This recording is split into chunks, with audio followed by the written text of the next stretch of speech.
myself Professor Khyati Gupta. Here in this video lecture we will see about hypertension. Hypertension is high blood pressure. Now what is blood pressure? It is the force which the blood put against the walls of arteries as it flows through them, right? Now what is artery? It is the blood vessel that carry oxygenated blood from the heart to body tissues. So you can say blood pressure is equal to cardiac output into peripheral resistance.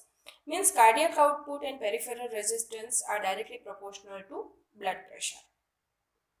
Next is epidemiology, in which hypertension is an epidemic affecting 1 billion people and is the commonest risk factor for death throughout the world. World Health Statistics has estimated the prevalence of hypertension to be 29.2% and in males and 24.8% in females. Out of total 58.8 million deaths worldwide in recent years, high BP was responsible for 12.8%. World over, hypertension is responsible for 51% of cerebrovascular disease and 45% of ischemic heart disease deaths. About 25% rural and 33% urban Indians are hypertensive. Thus, 25% rural and 42% urban Indians are aware of their hypertensive status. Only 25% rural and 38% of urban Indians are being treated for hypertension. 1/10 of rural and 1/5 of urban Indian hypertensive population have their BP under control. Next is etiology. Many different conditions or situation can normally raise BP, like physical activity or stressful condition, right? If any physical activity like exercise you are doing, right, your blood pressure can be increased. Or if any stressful condition is there, if any type of fear you have, right, your blood pressure can be increased, right? But this temporary increase in blood pressure is not considered as hypertension. But a diagnosis of hypertension is made only when a person has multiple high BP readings over a period of time. Okay. Now, hypertension without any cause, any known cause, is called a primary or essential hypertension, whereas hypertension, if it is caused by the medical condition, it is called secondary hypertension. Right? Secondary hypertension is also a cause of different illness like kidney disorders, right? Because in hypertension, blood volume is increased. So, kidney disorders can be there. Okay. Now, Cushing syndromes and tumors of pituitary and adrenal glands, right? If there are tumors in these glands, their hormone level will be elevated, right? And these hormone like cortisol, adrenaline and aldosterone are the vasoconstrictors, and therefore they can be cause of hypertension. Other conditions like blood vessel disease, thyroid gland disorders, some prescribed drugs, alcoholism and pregnancy are also the cause of hypertension. Other risk factors are above 60 years of age, right? Elderly patients have less kidney function and therefore their blood plasma volume will be increased, and they can be a patient of hypertension, right? Sex, like more hypertensive patients are male. Then hereditary, if your if your parents are hypertensive patient, you can be a hypertensive patient. Okay. Salt sensitivity, if you have more salt sensitivity, sodium and water retention will be there, plasma volume will increase, and it can be a cause of hypertension. Obesity, inactive lifestyle, heavy alcohol consumption and use of oral contraceptives are the risk factors of hypertension. This is the pathophysiology of hypertension. There are genetic influences and environmental factors for reason of hypertension. Okay. First, we see genetic influences. If there is any defect in renal sodium homeostasis, there will be an inadequate sodium excretion, and the sodium and water retention will be there. That will increase blood plasma volume and increase cardiac output. And now cardiac output is directly proportional to hypertension, right? If any functional vasoconstriction is there, it will increase vascular reactivity and total peripheral resistance, which is directly proportional to hypertension. Now, environmental factors. If any defect in vascular smooth muscle growth and structure, vascular wall thickness will increase, and this will increase total peripheral resistance, that is a cause of hypertension. Okay, so this is the pathophysiology of hypertension. Now, there are no any dangerous signs and symptoms of hypertension, but sometimes edema or vertigo are there, right?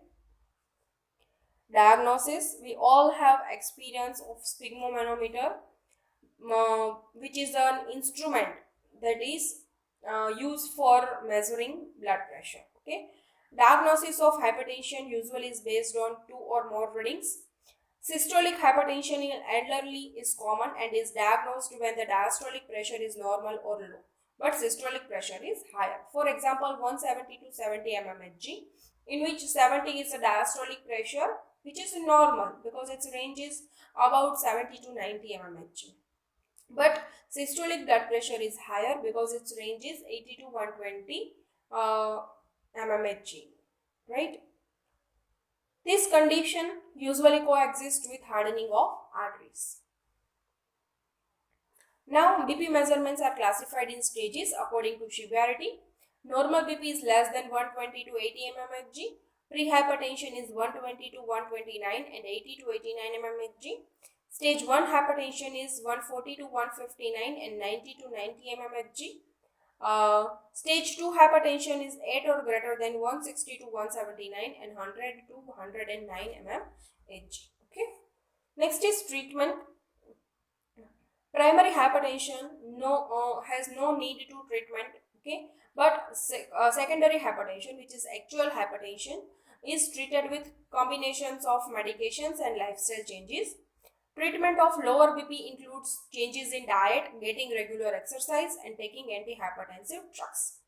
Lifestyle changes may reduce up to 5 to 10 mmHg, which includes reducing salt intake, losing weight, getting regular exercise, quitting smoking, reducing alcohol consumption, and managing stress.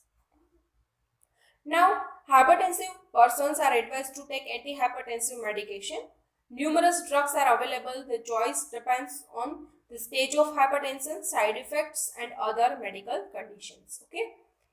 A person with severe hypertension is given a combination of medicines to control hypertension.